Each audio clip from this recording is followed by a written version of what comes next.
বর্তমান। ওপরওয়ালার কাছে বুঝি আমার নামে নালিশ করছো? আশঙ্কিক ভেসে আসা চেনা পৌরশালী কণ্ঠে আজদিন খানিকটা চমকে ওঠে। ধীরে পিছন ফিরে তাকাতে দেখে অমিত মৃদু পায়ে তার পানে এগিয়ে আসছে। আজদিন আর এক মুহূর্ত না দাঁড়িয়ে দ্রুত পা বাড়ায় সেখান থেকে চলে যাওয়ার জন্য, কিন্তু অমিতকে পাশ কাটিয়ে যাওয়ার মুহূর্তে অমিত তার হাতে কবজি টেনে ধরে। আজদিন নির্বিকার ভঙ্গিতে থমকে দাঁড়ায়। অমিত ঘুরে তার পানে ফিরে অত্যন্ত শীতল স্বরে আওড়ায়। কেন আমায় এতটা ইগনোর করছো বলো তো? এই শাস্তিটা কি সত্যি আমার প্রাপ্য? আজদিন নির্বিকার, তার থেকে কোনো প্রতিবাক্য আসে না। প্রতিপক্ষের এমন নীরবতায় বিরক্ত হয়ে অমিত এক ঝটকায় তাকে নিজের সম্মুখীন করে দাঁড় করায়। দুজনের চোখ একে অপরের চোখে স্থির। আজদিনের ধূসর চোখ, অমিতের চোখে অসহায়তা। নরম কণ্ঠে বলে ওঠে, তোমার কি মনে হয় সেদিন আমি ভাইয়ের পাশে দাঁড়িয়ে ভুল করেছি? আজদিন তখনও নিশ্চুপ। একটু সময় অমিত আবার আওড়ালো। চুপ করে থেকো না, কষ্ট হয় আমার। কিছু তো বলো। অবশেষে আজদিন মুখ খুলে। আমার কি মনে হয় না হয় সেটা জেনে আপনার কি আসে যায়? অমিত আজদিনকে ছেড়ে বিরক্ত গলেই বলে, আসে যায়, অনেক কিছুই আসে যায়। পুরো পৃথিবী আমার বিরুদ্ধে গেলেও তুমি যদি পাশে থাকো তাহলে আমি অপরাধ না করেও অন্যের অপরাধ মাথা পেতে নিয়ে নিজেকে অপরাধী বলে মানতে রাজি। আজদিন ঠান্ডা গলেই বলে, এতটা মহৎ লোকের সঙ্গ আর যাই হোক আমি দিব না। কটাক্ষ হাসি হাসে অমিত। মহৎ লোক শব্দটা শুনতে শুনতে আমি সত্যিই বিরক্ত। যাওয়ার সময় সুরাইয়াও আমাকে এই উপাধিটাই দিয়ে গেল। কেন বলো তো? আজদিন সংক্ষিপ্ত উত্তর দেয়। আপনার কর্মেই। অমিত একটা দীর্ঘশ্বাস ফেলে বলে, বলো তো, সেদিন আমি ঠিক কী ভুল করেছি? আজকের এই পরিস্থিতি যাতে না আসে তাই ভাই আর ঈশিতার পাশে দাঁড়িয়েছিলাম। আমাকে বলা হয়েছিল ঈশিতার দুটো কিডনি নষ্ট। ডাক্তার নাকি বলেছে যে কোনো সময় কিছু হয়ে যেতে পারে। এটা শুনে অনেক ভেবেচিন্তে সিদ্ধান্ত নিয়েছিলাম, যেহেতু ঈশিতার যে কোনো সময় কিছু হয়ে যাবে তাহলে ভাইয়ের কথা মেনে নিলে দোষ কোথায়? বরং এতেই সবার মঙ্গল। আর তুমি জানো, আমি যদি সেদিন ওদের সঙ্গ না দিতাম তাহলে কি হতে পারত? হয়তো ঈশিতা নিজেকে শেষ করে দিত, নয়তো ভাই কিংবা সুরাইয়া সব জেনে সেদিনই চলে যেত। একটু নীরবতা, তারপর অমিত নিজের উপরই বিরক্ত নিয়ে বলে, কিন্তু ব্যাড লাক আমার। আমি কি করে জানবো এই ঈশিতার যে কই মাছের প্রাণ? অমিতের শেষের কথাটা শুনে আজদিনের বিষণ্ণ মুখে তৃপ্ত হাসির দেখা মিলে। সে হাসি চেপে রাখতে পারে না, হাত দিয়ে মুখ ঢেকে হাসতে থাকে। আর অমিত আজদিনকে এমন হাসতে দেখে তৃপ্তিময় দৃষ্টিতে অপলক তাকিয়ে থেকে সদ্দেক তার নিজের ঠোঁট কোণে মৃদু হাসি খেলে যায়। কৌতূহলে কণ্ঠ তার। হাসছো কেন? আজদিন এখনো হাসছে, তবুও বলছে। ঈশিতার কই মাছের প্রাণ।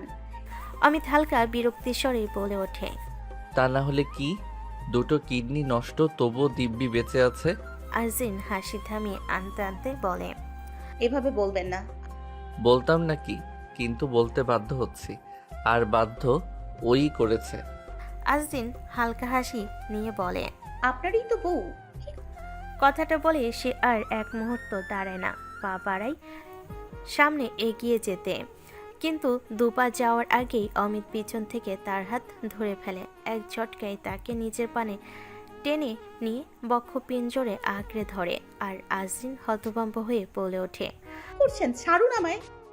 অমিত ভাঙ্গা কণ্ঠে বলতে লাগলো, দ্বিতীয়বার আর এই বাক্য মুখে আনবে না। এই অমিত শিকদারের আগে পরে শুধু তুমি, তুমি ছাড়া আর কেউ নেই। তুমি আমার বউ, তুমি অর্ধাঙ্গিনী। দয়া করে আমাকে আর ছেড়ে যেও না বউ। তুমি ছাড়া আমি বিপর্যয়ের এক অতল অন্ধকারে ডুবে যাই, এমন এক প্রান্তে যেখানে কোনো আলো পৌঁছায় না। আর আমার হাতটা ছেড়ে দেওয়ার চিন্তাও করো না। এবার তুমি চলে গেলে আমি সত্যি নিঃশেষ হয়ে যাব। তুমি আমাকে যতটা নিষ্ঠুর বলে জানো, আমি হয়তো ততটা পাষাণ নই। হ্যাঁ, আমার স্বভাব রুক্ষ। আমার মেজাজের তীক্ষ্ণতা তোমাকে বারবার আঘাত করেছে, কিন্তু তুমি কখনো বুঝোনি, দেখনি এই রুক্ষতার নিচেই লুকিয়ে ছিল তোমার প্রতি আমার অগাধ ভালোবাসা। ওই ভালোবাসাটাকে অন্ধকারে তলিয়ে যেতে দিও না। একবার আমায় ক্ষমা করে দাও। আমি জানি তোমার হৃদয়ে আমি ক্ষত এঁকেছি, কিন্তু বিশ্বাস করো, সেই ক্ষতের চেয়েও গভীরভাবে ছিন্ন ভিন্ন হয়েছে আমার নিজের অস্তিত্ব।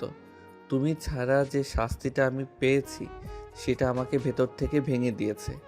হয়তো এই শাস্তির কিছুটা আমার প্রাপ্য ছিল, কিন্তু এতটাও না।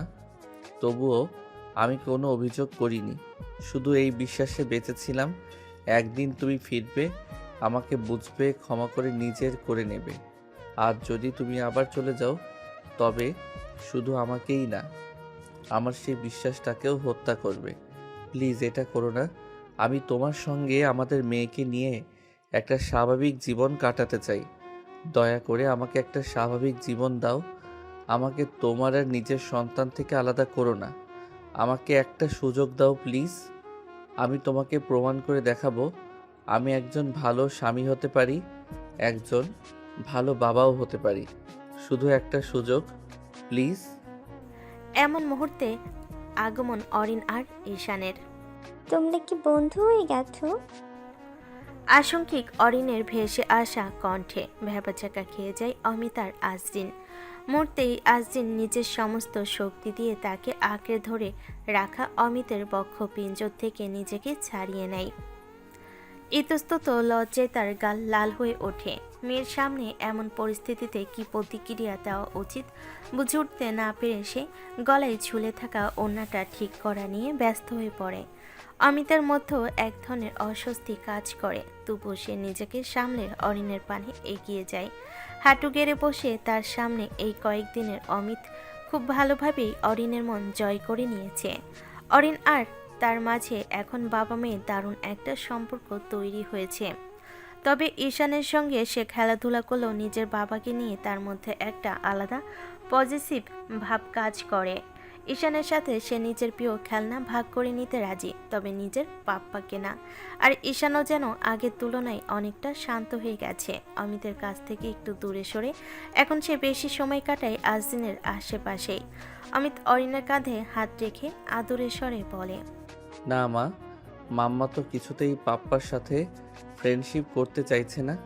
তুমি একটু মাম্মাকে জিজ্ঞেস করো না। পাপ্পা তো মাম্মাকে সরি বলেছে, তবুও মাম্মা কেন পাপ্পার সরি অ্যাকসেপ্ট করছে না? অরিন হাতে থাকা পুতুলটা শক্ত করে ধরে ধীর পদক্ষেপে আজরিনের পানে এগিয়ে যায়। তার সামনে দাঁড়িয়ে ছোট্ট মাথাটা উঁচু করে বলে ওঠে, মাম্মা, তুমি কেন পাপ্পার সাথে ফ্রেন্ডশিপ করছো না? পাপ্পা তো ধলি বলেছে। তুমি না বলো যে ধলি বললে তাকে ক্ষমা করে দাও উচিত, কারণ ক্ষমা করা মহৎ গুণ। আজরিন ঠোঁট বাঁকিয়ে মৃদু বিরক্তির সুরে বলে, বেশ পাকা হয়ে গেছো তুমি, আরেকজনের হয়ে দালালি করাও শিখে ফেলেছো দেখছি। বলতে বলতে সে অরিনকে কোলে তুলে নেয়। তারপরে একটু কঠোর স্বরে বলে, আর দালালি করতে হবে না, অন্ধকার হয়ে আসছে, চলো নিচে যাবে। কিন্তু সে পা বাড়াতেই অরিন শুরু করে ছটফটানি। আমি নামা মাম্মা, আমি পাপ্পাল কোলে কোলে নিতে যাবো, না হলে ইতান পাপ্পাল কোলে উঠে পড়বে। নামা আমায়, নামা মাম্মা। ছোট্ট মেয়েটার ছটফটানি আর প্রায় কান্না ভেজা পায় না। আজরিন আর পা চালাতে পায় না। শেষ পর্যন্ত বাধ্য হয়ে তাকে নামিয়ে দেয়। আর নামতেই অরিন দৌড়ে গিয়ে জাপটে ধরে অমিতকে। অমিতের ঠোঁটে তখন এক তৃপ্তির হাসি ফুটে ওঠে। সে এক ঝটকায় অরিনকে কোলে তুলে নেয়। কোলে উঠেই অরিন ঈশানের দিকে তাকিয়ে বলে, পাপ্পা শুধুই আমার, তাই আমি শুধু পাপ্পাল কোলে উঠবো, তুই না। অরিন, এ তোমার কেমন ব্যবহার? এভাবে কেউ কথা বলে? কঠোর কণ্ঠের আজরিন বলে ওঠে। আর অমিত অরিনের কথায় মৃদু হেসে ঈশানের মাথায় হাত রাখে আর অত্যন্ত কোমল স্বরে বলে, ঈশান বাবা, তুমি বরং মিনির কোলে করে আসো কেমন? ঈশান চুপচাপ মাথা নাড়ে সম্মতিতে। অমিত তখন অরিনকে কোলে নিয়ে হাঁটা শুরু করে। আজদিনের পাশ দিয়ে যাওয়ার সময় তার পানে তাকে ঠোঁটে এক অদ্ভুত বিজয়ীর হাসি ফুটিয়ে খুব নিচু স্বরে বলে, আসি ম্যাডাম। আজরিন স্থির দাঁড়িয়ে, তার চোখ মুখ রাগে আগুন। মনে মনে বিড়বিড় করে ওঠে সে, নিজেকে যে উনি কি মনে করেন? ভুলিয়ে ভালিয়ে আমার বাচ্চা মেয়েটাকে নিজের দিকে টেনে নিয়ে নিজের হয়ে দালালি করেছেন। কি ভাবছেন উনি এমন করে আমার মন জয় করতে পারবেন বা আমার মেয়েকে আমার থেকে দূরে সরিয়ে নেবেন? ইম্পসিবল। ঠিক তখনই সামনে থেকে ভেসে আসে হেঁটে চলতে থাকা অমিতের কণ্ঠ থেকে। ভুল বুঝছেন ম্যাডাম, এটাকে বলে কৌশল। যুদ্ধ আর ভালোবাসায় জিতার জন্য প্রয়োজন কৌশল, যেখানে সব কৌশলই নাকি বৈধ। আজরিন হতভম্ব হয়ে যায়, মনে মনে আবার বলে ওঠে। উনি কি করে আমার মনের কথা শুনলো? অমিতের কণ্ঠে আবারও ভেসে আসে। তুমিও যদি আমার মতো করে আমাকে ভালোবেসে দেখো, দেখবে তুমিও তোমায় নিয়ে বলা আমার অনুচ্চারিত কথাগুলো ঠিক এভাবে শুনতে পাচ্ছ। আজরিন আবারও অবাক মনে মনে বিড়বিড় করে। উনি কি আবার আমার মন হ্যাকট্যাক করে ফেলেছেন নাকি? বুড়ো কুচকে সে এবার জোরে অমিতের কথার প্রতিবাক্যে বলেই ফেলে। ও তাই নাকি? তাহলে শুনুন, দরকার নেই আমার আপনার ওই কালো হৃদয়ের অন্ধকারচ্ছন্ন অনুচ্ছ্বসিত কথাগুলো শোনার। অমিত তখনও থামে না, তবে শান্ত স্বরে বলে ওঠে। তাই তো বলছি, আমার এই কালো হৃদয়ে একটু আলোর প্রয়োজন। তোমার ভালোবাসার বাতিটা জ্বালিয়ে একটু আলোকিত করে দাও না। তাড়াহুড়ো করছি না, সময় নাও, আমি অপেক্ষা করছি। কথাগুলো বলতে বলতে অমিত ধীরে ধীরে এবার আজরিনের চোখের আড়ালে চলে যায়। আজরিন মুখ বাঁকিয়ে কটাক্ষের সুরে বলে ওঠে। আসছে যত সব ননসেন্স কথা। তারপর হাত বাড়িয়ে বলে, আসো ঈশান। ঈশান দৌড়ে এসে আজরিনের কোলে উঠে পড়ে। রাত এখন 10টা কি 10:30। নিজের রুমে পায়চারি করছে রনি। চোখে মুখে উদ্বেগ, ক্রোধ আর অস্থিরতার সম্মিলিত মিশ্রণ। মনে হচ্ছে সামান্য কিছু হলেই সে এই শান্ত রুমটার মধ্যে একটা তাণ্ডব বেঁধে ফেলবে। আশঙ্কিক এসে ধপাস করে নিজের ল্যাপটপটা বন্ধ করে দেয় সে, যেন নিজের ভেতরকার চাপা প্রতিক্রিয়া ল্যাপটপটার উপর দেখাচ্ছে। আসলে গত কদিনে বাড়িতে এত ঝামেলা গেছে যে রনি নিজের এই পার্সোনাল ল্যাপটপটার পানে তাকানোর সময়ই পায়নি, বা তার তাকানোর প্রয়োজনই হয়নি। কোম্পানির যত জরুরি কাজ ছিল সেগুলো সে অন্য ল্যাপটপটা দিয়ে সামলে নিয়েছে, কিন্তু আজ নিজের প্রয়োজনেই তাকে তার পার্সোনাল ল্যাপটপটা খুলতে হলো। ল্যাপটপ খুলতে সে দেখে স্ক্রিনে ভরে উঠেছে একের পর এক ব্যাংকের নোটিফিকেশন। রনির মাথায় আকাশ ভাঙার মতো ভুরু কুঁচকে গেল, তার বুকের ধুকপুকানি ক্রমশ বেড়ে চলেছে। সে দ্রুত নিজের ব্যাংক অ্যাকাউন্টে ঢুকে ব্যালেন্স চেক করে, আর পরের মুহূর্তে তার মাথায় বাড়ি অ্যাকাউন্টে আছে আর মাত্র 101 টাকা। কিছুক্ষণ সে স্তব্ধ হয়ে স্ক্রিনের পানে তাকিয়ে আছে, যেন সামনের দৃশ্য সে বিশ্বাসই করতে পারছে না। তারপরে আশঙ্কিক মাথায় একটা কথা ঝলসে ওঠে। তার সব ব্যাংক কার্ড তো উর্মির কাছে, আর পাসওয়ার্ডগুলো উর্মির জানা। সে বলেছে সেদিন, মুহূর্তে তার কাছে সবকিছু পরিষ্কার হয়ে যায়। দেরি না করে ক্রোধের আগুনে ঝলসে থাকা রনি ফোনটা তুলে ঐশীর নাম্বারে কল দেয়। প্রথমবার মিস, দ্বিতীয়বার রিং হতেই ওপাশ থেকে কল রিসিভ হলো, আর রনি কোনো প্রকার হেয়ালি না করে দাঁতে দাঁত চেপে বলে ওঠে। উর্মি কোথায়? ফোনটা ওকে দাও। রনির এমন ব্যবহারে ফোনের ওপাশে হতবাক ঐশী কিছু বুঝে উঠতে না পারলো প্রশ্নবিহীন উর্মিকে ফোনটা দিয়ে দেয়। ওপাশ থেকে হ্যালো শব্দটা আসতেই রনি দাঁতে দাঁত চাপা বিস্ফোরিত স্বর। উর্মি, আমার অ্যাকাউন্টের টাকাগুলো কোথায় গেল? ওপাশ থেকে হালকা হাসির শব্দ ভেসে এলো। তারপর উর্মির তাচ্ছিল্য নির্লজ্জ জবাব। ও, অবশেষে খেয়াল হলো। রনির রাগ যেন আরো বেড়ে গেল।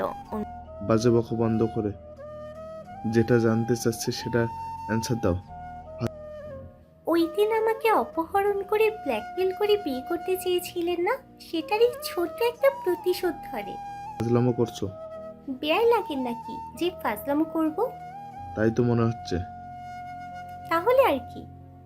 ধৈর্যের বাঁধ ভাঙো না আমার। এতগুলো টাকা কোথায় গেল আমার হিসাব দাও। আসলে ওই দিন রাতে আমাকে ওই নির্জন জায়গায় একা ফেলে রেখে চলে যাওয়ার ক্ষতিপূরণ তো কিছু লাগে, তাই না? তাই আপনার টাকাগুলো দিয়ে একটু শপিং করে নিলাম। ভালো অঙ্কের টাকাই তো ছিল, কি করব বলুন? লোভ সামলাতে পারি নাই, তাই নিজের কাজে লাগালাম। আলহামদুলিল্লাহ, মনে হচ্ছে না আগামী 2 বছর আমার শপিং করা লাগবে। কথাগুলো যেন বিষের মতো লাগে রনির কাছে। তার মুঠো শক্ত হয়ে আসে। উর্মি, তুমি কি পাগল হয়ে গেছো? এতগুলো টাকা? তার কথা শেষ হওয়ার আগে উর্মি তাকে থামিয়ে দিয়ে বলে, ও প্লিজ, রাগ দেখাবেন না। যাওয়ার আগে আপনি নিজেই আমার হাতে ওয়ালেটটা তুলে দিয়ে বলেছিলেন এটার মধ্যে আপনার সব ব্যাংক কার্ড আছে, যত দরকার খরচ করে নিতে। আমি তো ঠিক সেটাই করেছি। রনি কিছুক্ষণ নিশ্চুপ থাকে। দেখে বোঝার বাকি নেই যে নিজের সাথে নিজেই এক প্রকার যুদ্ধ করে ক্রোধটাকে নিয়ন্ত্রণ করার চেষ্টা করছে। তারপর বলে ওঠে, তোমাকে? কথাটা শেষ করতে দেয় না উর্মি, তার আগেই সে রনিকে থামিয়ে নিজেই বলে ওঠে, মিস্টার, চিৎকার করে উঠবেন না আমার সাথে। বাড়ির লোকদের এখনো বলি নাই আপনি আমার সঙ্গে কি করেছেন। যদি খুব বেশি সমস্যা করেন তাহলে সবাইকে বলে দেব ওই দিন আপনি আমার সাথে ঠিক কি করেছিলেন। তখন দেখবেন কি হয় আপনার সঙ্গে। কথাগুলো যেন ছুরির মতো বিধে রনির বুকে। ওপাশে উর্মির বকবকানি আর এপাশে রনির নিজের আর উর্মির উপরই রাগ হচ্ছে যে সে কি করবে বুঝতে পারে না। সে ফোনটা ধীরে ধীরে কানের কাছ থেকে নামিয়ে আনে আর শুরু হয় তার স্বতন্ত্র চাপা যুদ্ধ। আরে আরে, এভাবে হুট করে রুমে ঢোকার মানে কি? আপনার কি আপনার কি এতটুকু সেন্সও নেই যে কারোর রুমে ঢুকতে হলে অন্তত নক করতে হয়? তড়িঘড়ি করে পাশ থেকে ওড়নাটা টেনে গায়ে জড়াতে জড়াতে আজরিন ভ্রু দুটো কুঁচকে রুক্ষস্বরে বলে ওঠে। অমিত ঠোঁটের কোণে হালকা বাঁকা হাসি টেনে ধীর পায়ে বিছানার দিকে এগিয়ে আস্তে আস্তে বলে, মেয়ের রুম, বউ থেকে শুরু করে এই রুমের ধুলি কণাও পর্যন্ত আমার। আর তুমি বলছো আমাকে নক করে ঢুকতে? How funny. অমিত কথাটা বলার মধ্যেই বিছানায় থাকা ছোট্ট অরিন বিছানার কিনারেই ছুটে এসে পাপ্পা বলে জড়িয়ে ধরে। অমিত মেয়েকে নিজের সঙ্গে আঁকড়ে নেয়, কিন্তু পর মুহূর্তে আজরিন তেড়ে এসে দাঁড়ায় তার সামনে। এই যে শুনুন, ভুল বলছেন আপনি। এই রুমের ধূলিকণা হতে শুরু করে সবকিছু আপনার হতে পারে, কিন্তু আমি আর আমার মেয়ে না। অমিত এক ভুরু তুলে তাকায়, ঠোঁটে বিদ্রুপের রেখা নিয়ে বলে, বুঝেছি, ভাত খেয়ে এসেছো তো, এখনো হজম হয়নি, তাই আমার সাথে ঝগড়া করে হজম করার চেষ্টা। ঝগড়া আমি করছি? আমার ঝগড়া করার হলে আপনি এখন আমার রুমে থাকতেন না, বরং আমি থাকতাম আপনার রুমে। এক মুহূর্ত থেমে অমিত গম্ভীর স্বরে বলে, শোনো, এই মুহূর্তে তোমার সাথে ঝগড়া করার কোনো মুড নেই আমার। আমি শুধু আমার মেয়েকে গুড নাইট কিস দিতে এসেছি। আজরিন তার ছেলের হাসি হেসে বলে, তাই নাকি? এটা তো শুধু একটা বাহানা।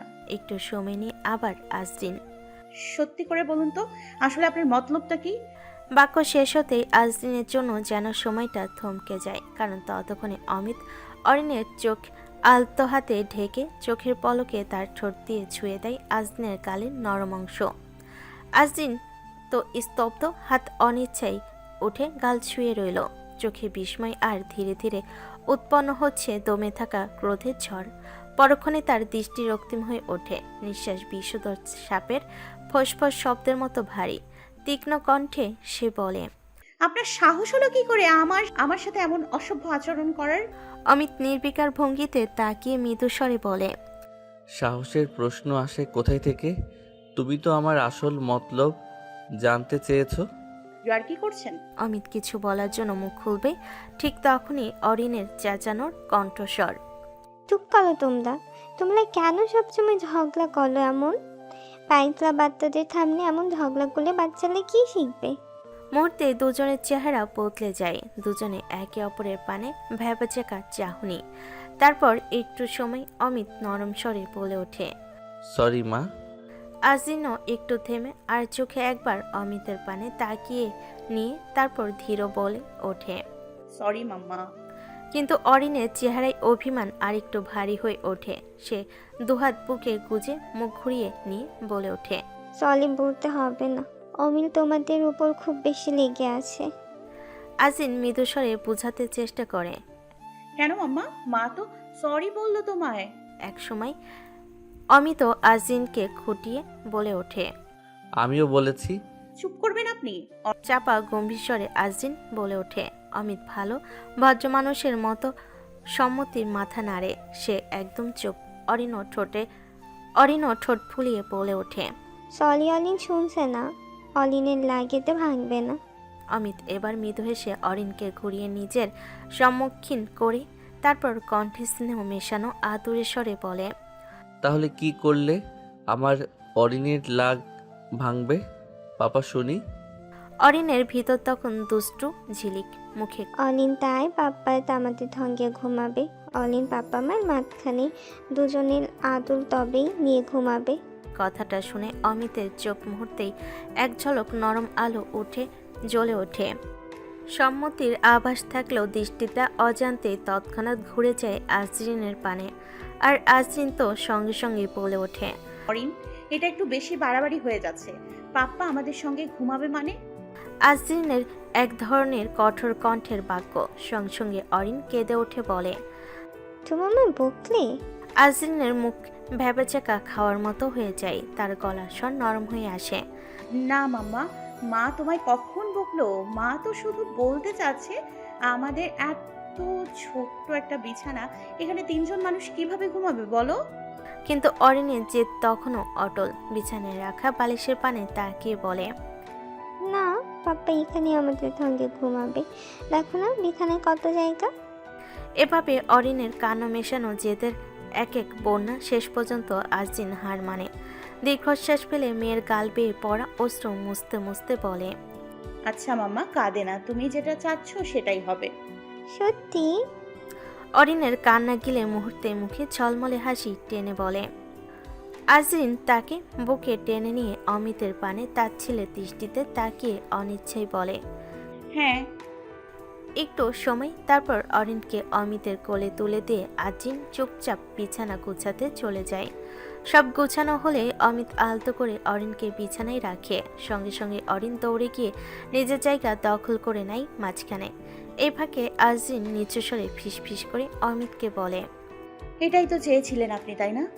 অমিত মলিন স্বরে প্রতিবাক্যে বলে, মিথ্যে বলবো না, এমন দিন আমি রোজ চাই, তবে মেয়ের বায়নায় না, তোমার সম্মতিতে, তোমার ইচ্ছায়। আজরিন ঠোঁট বাঁকিয়ে বলে। যেভাবেই হোক আজ আপনার চাওয়া তো পূরণ হচ্ছে। অমিত কিছু বলার আগেই আবার অরিন বলে ওঠে, তোমরা আবার ঝগড়া করছো? ঘুমাতে আসছো? অনিল অনেক এক্সাইটেড। এত এত দুহাত তুলে তাদের ডাকে সে। আসো আসো। অমিত আর আজরিন দুজনই নীরবে এগিয়ে যায়। চোখাচোখি দৃষ্টিতে ধীরে ধীরে অরিনের দুপাশে শুয়ে পড়ে। বাতি নিভে গেল, তবে রুমে ভরে উঠল ডিম লাইটের মিটিমিটি আলো। অমিত অরিনের ওপর আলতো করে এক হাত রাখে, যদিও তার দৃষ্টি তখনও স্থির আজরিনের পানে। অরিন তখন আজরিনকে বলে ওঠে, তুই কেন আমায় জড়িয়ে ধরছো না আম্মা? কথাটা বলে সে আজরিনের হাত টেনে এনে নিজের ওপর রাখা অমিতের হাতের উপর রাখে, আর তাতে অমিতের চোখে ফুটে ওঠে গভীর এক তৃপ্তির ছায়া। আর আজরিনের ভেতর শুরু হয় এক অদ্ভুত টানাপোড়েন। হাতটা সরাতে চাইলেও সরাতে পারছে না, কারণ সেটা অরিনের হাত দিয়ে চাপা। আঙ্গুলগুলো কসলাতে লাগলো সে অস্বস্তিতে। এরপর ধীরে ধীরে কেমন এক অচেনা শান্তি ভর করে তার উপর। সে এক মুহূর্তে এক ধরনের প্রশান্তি অনুভব করে। চোখ দুটো নিজে থেকেই বুজে আসে। দুপুরের পানি, সূর্যের প্রখর রোদের আলো বাড়ির ভিতরে কেমন জানি এক ক্লান্তের উষ্ণতা ছড়িয়ে দিয়েছে। খাওয়ার টেবিলে বসে মোবাইলের পর্দায় ডুবে আছে ঈশান, যেন বাইরের জগতের সঙ্গে তার কোনো সম্পর্ক নেই। পাশে দাঁড়িয়ে ঈশিতা ধীরে ধীরে তার মুখে ভাত তুলে দিচ্ছে। কিচেনে আজরিনের হাত ব্যস্ত। ড্রয়িং রুমে মাঝখানে সোফায় বসে ল্যাপটপে নিমগ্ন অমিত। কাজে সে এতটাই মগ্ন যেন কাজের ভেতরে নিজেকে লুকিয়ে রেখেছে। অমিতের পাশের আরেকটা বড় সোফার মাঝখানে বসে অরিন নিজের মতো করে রাফি দিয়ে যাওয়া স্পাইডারম্যান পুতুলটা নিয়ে খেলছে। আর এই পুতুলটাই যেন তার নিঃশ্বাস, তার একান্ত সঙ্গী। সবসময় তার সঙ্গে তার হাতেই থাকবে। এই নিস্তরঙ্গ মুহূর্তে কিচেনে পাশ দিয়ে যেতে যেতে জাহানারা বিবির মৃদু স্নিগ্ধ কণ্ঠ ভেসে আসে। আজরিন মা, তোমার বাবার খাবারটা নিয়ে আসো তো, ওনাকে দুপুরের ওষুধগুলো তো দিতে হবে। কথাটা কানে আসতেই আজরিন মাথা তুলে তাকায়, তারপর নিঃশব্দে সম্মিতের মাথা নাড়ে। জাহানারা পিপি চলে যেতে আজরিন ধীরে ধীরে আশরাফ শিকদারের জন্য তৈরি করা স্যুপ বাটিতে তুলে নিচ্ছে। আশরাফ শিকদার এখন কিছুটা সুস্থ, আগের মতো নিথর পড়ে থাকা মানুষটা আর নেই। এখন তিনি একটু নড়াচড়া করেন, দু একটা কথা বলার চেষ্টা করেন, যদিও প্রতিটি শব্দ ওনার নিজের সঙ্গে যুদ্ধ করেই বেরিয়ে আসে। ঠিক তখনই হঠাৎ বেজে ওঠে আজিনের মোবাইল। বেসিনে চামচ ধোয়া থামিয়ে সে তাড়াতাড়ি এসে ফোনটা ধরে। বড় ভাই মাহাতাবের কল। হ্যালো। ওপাশ থেকে স্বাভাবিক কণ্ঠে খোঁজখবর নেয় মাহাতাব। আজিনও স্বাভাবিকভাবেই জবাব দেয়, কিন্তু অজান্তে তার কণ্ঠে ঢুকে পড়ে একটুখানি অস্বস্তি। সে বলে, তো আজ হঠাৎ এই অসময়ে খোঁজ নিচ্ছ, কেমন যেন লাগছে। ওদিকে সব ঠিক আছে তো? বিশেষ করে বাবার, কাল রাতে তো বললে বাবার জ্বর, সঙ্গে পেটেও সমস্যা। ওপাশে একটু নীরবতা, তারপর মাহাতাব ইতস্ততার সাথে মিশিয়ে বলে ওঠে, আজিন বাবার অবস্থা বেশি একটা সুবিধার না। কটু থামে মাহাতাব, যেন কথাগুলো সাজাতে পারছে না, তবুও ধীরে ধীরে বলতে শুরু করে। এই জন্যই মূলত তোকে কল দিয়েছি। আমার কেমন জানি ভয় আসছে। কি বলো? তুই একবার আসবি, ওনাকে দেখে যায় না। নিজের মরণ দশা, তবু শুধু তোর কথাই বারবার বলছেন। সকালে আমি ওনাকে দেখতে রুমে যেতেই আমার হাত দুটো চেপে ধরে বলছেন, মাহাতাব, আমি কি মরার আগে আমার আজিনকে একবার দেখে মরতে পারবো না? ওর রাগ জেদের কাছে কি বাবা মা হিসেবে আমরা তুচ্ছ? আমি জানি তোর সঙ্গে ওর যোগাযোগ আছে, আন্দাজ আমি প্রথম থেকেই করছি, তাই চুপ করে এত বছর সব কিছু হজম করে গিয়েছি। তোর মাকেও বুঝেছি, যেখানেই আছে ভালো আছে, শুধু শুধু তুমি এমন করছো। কিন্তু আজ আমি যা আর পারছি না মাহাতাব, তুই যে করেই হোক আমার মেয়েকে আমার কাছে এনে দে। ওকে বল আমার আজরাইল আসার আগে ও যেন আমায় দেখতে আসে। আমি ওকে দেখে দু চোখ তৃপ্তি নিয়ে স্বস্তিতে নিঃশ্বাস ত্যাগ করতে চাই। ওকে তুই আমার কাছে ফিরিয়ে আন মাহাতাব, ফিরিয়ে আন। ফোনের ওপাশে মাহাতাবের ভেজা কণ্ঠের কথাগুলো শুনে আজিনের ভেতরটা মুহূর্তে ভেঙে চুরমার হয়ে যায়। বুকের ভেতর জমে থাকা অভিমান, দূরত্ব সবকিছু গলে যায় এক তীব্র টানে। একটা মেয়ের তার বাবাকে দেখার টানে। সে কাঁপা কণ্ঠে বলে ওঠে, আমি আসছি ভাইয়া, আজ এক্ষুনি রওনা দিচ্ছি। কলটা কেটে গেল। আজিন কিছুক্ষণ স্থির দাঁড়িয়ে থাকে, তারপর নিজেকে সামলে জাহানারা বিবির কাছে গিয়ে সবটা খুলে বলেন। জাহানারা বিবি কোনো প্রকার হেয়ালি না করে তাকে যেতে বলেন। এরপর আজরিন দ্রুত রুম থেকে বেরিয়ে আসে, সোজা এসে দাঁড়ায় ড্রয়িং রুমে অরিনের সামনে। এদিকে অমিত তখন ল্যাপটপ থেকে চোখ ঘুরিয়ে একবার তাকে দেখে নেয়, তারপর আবার ল্যাপটপে অভিনিবেশ হয়। আর আজরিন নরম স্বরে অরিনকে বলে, চল মা, তৈরি হতে হবে, আমরা নানু বাড়ি যাচ্ছি। কথাটা কানে আসতেই অমিত সঙ্গে সঙ্গে হতবাক হয়ে ল্যাপটপ থেকে চোখ তুলে আজরিনকে বলে ওঠে, কোথায় যাচ্ছ তোমরা? আজরিন থামে না, অরিনকে কোলে তুলে নিতে নিতে ঠান্ডা গলায় বলে, সেই কৈফিয়ত আপনাকে দেওয়ার প্রয়োজন মনে করি না। অমিত শান্তভাবে বলে, কৈফিয়ত চাইনি, জানতে চেয়েছি। আজরিন কিছু বলার আগে জাহানার বিবির কণ্ঠ ভেসে আসে। তিনি রুম থেকে অমিতের পানে এগিয়ে আসতে আসতে বলেন, মোজাম্মেল ভাই নাকি খুব অসুস্থ। মাহাতাব ফোন দিয়েছে, আজিমকে তাড়াতাড়ি যেতে বলেছে। এরই মাঝে ততক্ষণে আজরিন অরিনকে কোলে তুলে সিঁড়ির কাছে চলে যায়। অমিত একটু গম্ভীর স্বরে জাহানার বিবির কথাই প্রতিবাক্যে বলে ওঠে, আজরিন একা যাবে নাকি? জাহানারা বিবি বলেন, এত দূরের রাস্তা ওকে একা কি করে যেতে দিব? তুই সঙ্গে যাবি? না পারলে ড্রাইভার যাবে।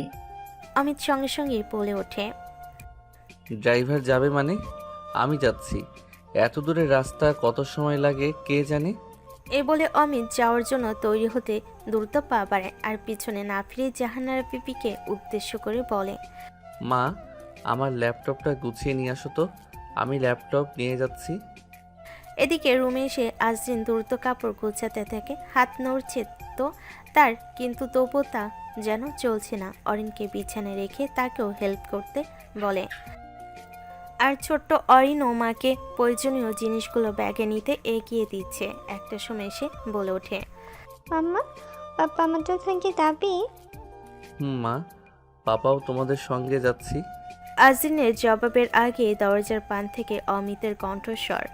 আজিনের হাতের কাজ থেমে যায়, ধীরে মাথা তুলে তাকায় দরজার পানে।